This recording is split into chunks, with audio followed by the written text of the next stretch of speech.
मुरबाड विधानसभेचे आमदार किसन कथोरे यांच्या पाठपुराव्यानं व संकल्पनेतून नवीन मुरबाड बस स्थानकाचं काम मंजूर होऊन त्यास सुरुवात देखील झाली आहे.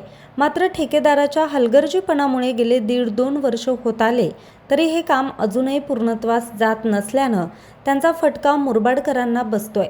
मागील वर्षी सुरू झालेलं काम अत्यंत संथ गतीनं चालू आहे. यातच समोर काम चालू असल्यानं बस स्थानकाच्या आवारात अगदी कमी जागेमध्ये सध्या बस उभ्या राहत असून कल्याण, बदलापूर, शहापूरसह तालुक्याच्या ग्रामीण भागातील हजारो प्रवाशांची तोबा गर्दी बस स्थानकात पाहायला मिळते.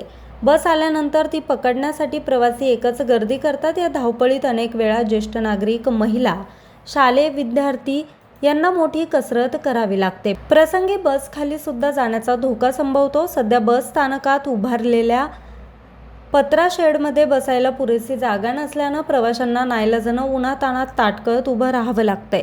या गर्दीचा फायदा खिसेकापू चोरटे सुद्धा घेत असून प्रवाशांना अनेक अडचणींना सामोरं जावं लागतंय.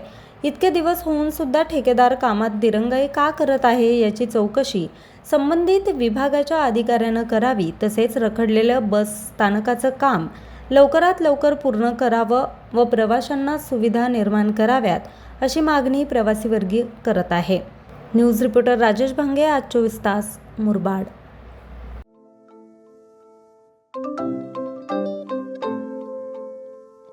नवनवीन आणि ताज्या घडामोडींसाठी आज 24 तास सबस्क्राईब करा. त्याचबरोबर बेल आयकॉनवर क्लिक करा आणि मिळवा आमच्या बातम्यांच्या नोटिफिकेशन्स. तसेच आज 24 तासची प्रत्येक बातमी आपल्याला कशी वाटली हे कळवा. लाईक करून, कमेंट करून आणि आमच्या बातम्या शेअर सुद्धा करा.